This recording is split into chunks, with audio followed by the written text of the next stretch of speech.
वसुदेवसुतं देवं कंसचाणूरमर्दनं देवकी परमानन्दं कृष्णं वन्दे जगद्गुरुम्। ओम नमो भगवते वासुदेवाय। जय श्री हरि। आप सभी का हमारे YouTube चैनल पर हार्दिक स्वागत है। आज आप सुनेंगे धर्मराज जी की पौराणिक कथा, साथ में सुनेंगे कार्तिक मास महात्म कथा और तुलसी माता की आरती। तो प्रेम से बोलें लक्ष्मी नारायण भगवान की जय हो, धर्मराज जी की जय हो। धार्मिक मान्यताओं के अनुसार हर व्यक्ति को अपने जीवन काल में धर्मराज जी की कहानी जरूर सुननी चाहिए। कहते हैं इस कहानी को सुनने से वैकुंठ धाम के रास्ते खुल जाते हैं। तो आइए जाने धर्मराज जी की पौराणिक कथा। कथा के अनुसार एक गांव में एक बुढ़िया माई रहती थी। वह खूब व्रत पूजन करती थी। जब उनकी उम्र पूरी हो गई तो उन्हें एक दिन यमदूत उसे लेने आए और वह उनके साथ चल दी। रास्ते में चलते चलते एक गहरी नदी आई तो यमदूत ने उससे पूछा कि माई, तुमने गोदान किया है या नहीं। बुढ़िया माई ने तुरंत पूरी श्रद्धा से गाय माता का ध्यान किया तो गाय उनके समक्ष आ गई। फिर बुढ़िया माई उस गाय की पूंछ पकड़कर नदी आसान से पार कर गई। कुछ देर बाद उसके रास्ते में काले कुत्ते आ गए। तब यमदूत ने कहा कि कुत्तों को खाना दिया था या नहीं। बुढ़िया माई ने फिर कुत्तों का ध्यान किया तो वे रास्ते से चले गए। बुढ़िया माई फिर से आगे बढ़ने लगी। तब उसके रास्ते में कौवे आ गए और उन्होंने उसके सिर में चोंच मारनी शुरू कर दी।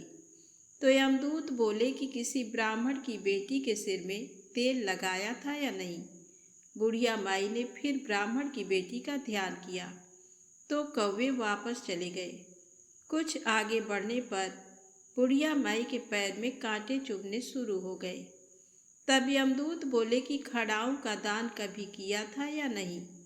बुढ़िया माई ने उनका ध्यान किया तो खड़ाऊ उसके पैरों में आ गई।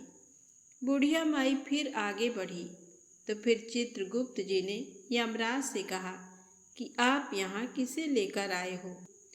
तब यमराज जी बोले कि बुढ़िया ने दान पुण्य तो बहुत किए हैं, लेकिन इन्होंने अपने जीवन में धर्मराज जी के लिए कुछ नहीं किया, इसलिए आगे के द्वार इसके लिए बंद हैं।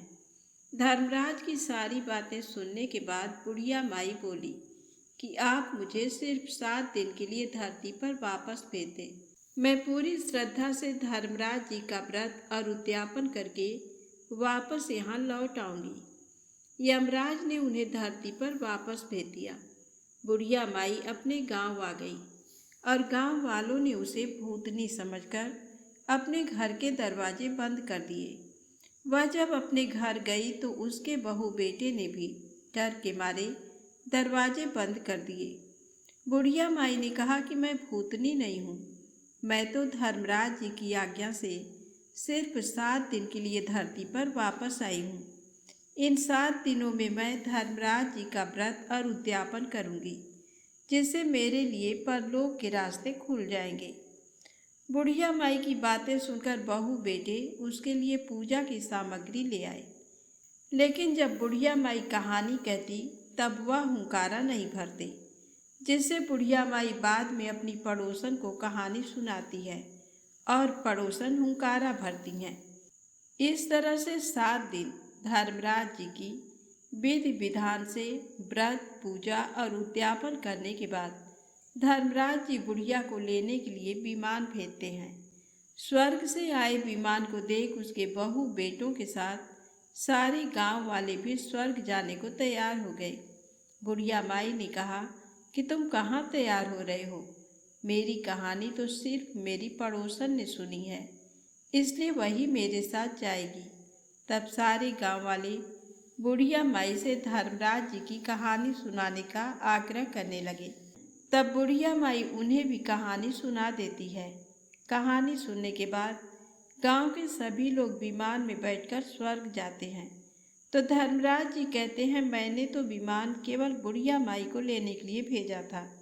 तब बुढ़िया माई ने कहा कि हे धर्मराज जी, मैंने अपने जीवन में जो भी पुण्य किए हैं उसमें से आधा भाग मैं गांव वालों को देना चाहती हूँ।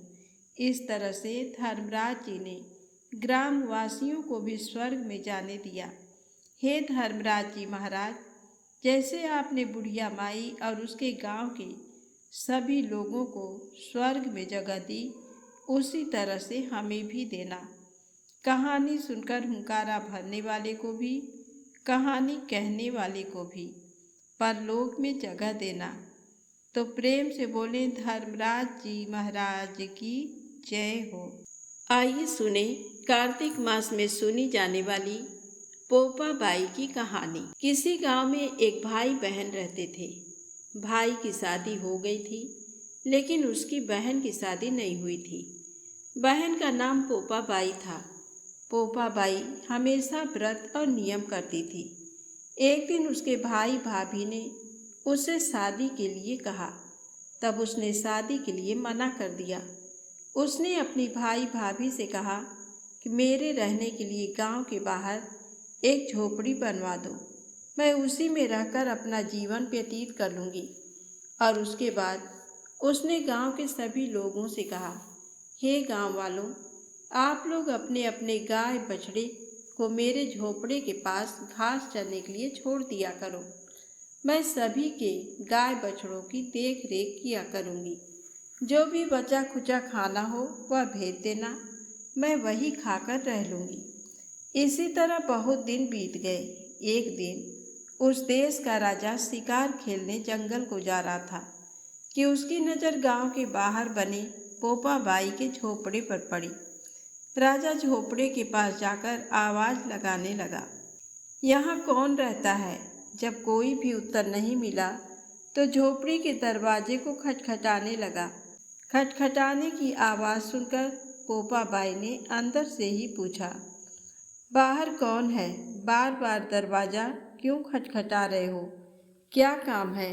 तब राजा ने उत्तर दिया, मैं इस देश का राजा हूँ, मैं तुम्हारे साथ विवाह करना चाहता हूँ। पोपा बाई ने कहा, अपने महल को लौट जाओ, मैं पराये पुरुष का मुंह नहीं देखती। लेकिन राजा ने उसकी बात पर ध्यान नहीं दिया और बलपूर्वक पोपा बाई को उठा अपने घोड़े पर बैठाकर महल की ओर चल पड़ा। पोपा बाई ने राजा को श्राप दिया, हे राजा, तेरा राजपाट सब नष्ट हो जाएगा। महल में पहुंचकर राजा ने अपनी रानियों से सारी बात बताई। पूरी बात सुनकर रानियों ने राजा से अनुरोध किया कि पोपा बाई को सही सलामत उसकी झोपड़ी में छोड़ आए। रानियों के कहे अनुसार राजा पोपा बाई को उसकी झोपड़ी पर छोड़ने चल पड़ा। रास्ते में पाप की नदी आई, जिसमें राजा डूब गया। पोपा बाई मृत्यु के बाद धर्मराज के दरबार में पहुंची। वहां धर्मराज ने उसे स्वर्ग का राज्य दिया। किसी गांव के एक सेठ सेठानी की मृत्यु हुई। वे दोनों मृत्यु लोक से स्वर्ग लोक को आए, लेकिन स्वर्ग का दरवाजा बंद पड़ा था। अतः दोनों ने धर्मराज जी से स्वर्ग का द्वार खोलने के लिए विनती की। तब धर्मराज ने कहा, इस पर पोपा बाई का राज है। सेठ सेठानी ने कहा, हम पोपा बाई को नहीं जानते। तब धर्मराज ने कहा, मैं तुम दोनों को 7 दिन के लिए मृत्यु लोक में भेजता हूँ। वहाँ जाकर 8 खोपरा में राई भरकर 5 कपड़ा ऊपर रखकर कहानी सुनना और उद्यापन करना और इस प्रकार कहना, राज है पोपा बाई का, लेखा लेगी राई राई का। तो प्रेम से बोले पोपा बाई की जय हो। अब आइए सुने कार्तिक मास महात्म कथा। तो प्रेम से बोले लक्ष्मी नारायण भगवान की जय हो। आइए सुने कार्तिक मास महात्म कथा। नारद जी ने कहा, तब इंद्र आदि देवता वहाँ से भयकंपित होकर भागते भागते वैकुंठ में विष्णु जी के पास पहुँचे। देवताओं ने अपनी रक्षा के लिए उनकी स्तुति की। देवताओं की उस दीन वाणी को सुनकर करुणा सागर भगवान विष्णु ने उनसे कहा कि हे देवताओं, तुम भय को त्याग दो, मैं युद्ध में शीघ्र ही जलंधर को देखूंगा। ऐसा कहते ही भगवान गरुड़ पर जा बैठे। तब समुद्र तनया लक्ष्मी जी ने कहा कि हे नाथ, यदि मैं सर्वदा आपकी प्रिया और भक्ता हूँ तो मेरा भाई आपके द्वारा युद्ध में नहीं मारा जाना चाहिए।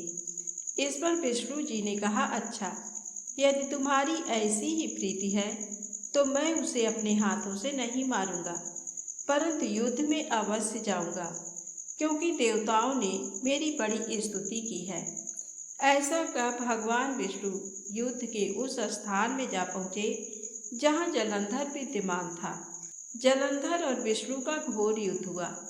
विष्णु के तेज से कंपित देवता सिंहनाद करने लगे। फिर तो अरुण के अनुज गरुड़ के पंखों की प्रबल वायु से पीड़ित हो दैत्य इस प्रकार घूमने लगे जैसे आंधी से बादल आकाश में घूमते हैं। तब अपने वीर दैत्यों को पीड़ित होते देखकर जलंधर ने क्रुद्ध हो विष्णु जी को उद्धत वचन कहकर उन पर कठोर आक्रमण कर दिया।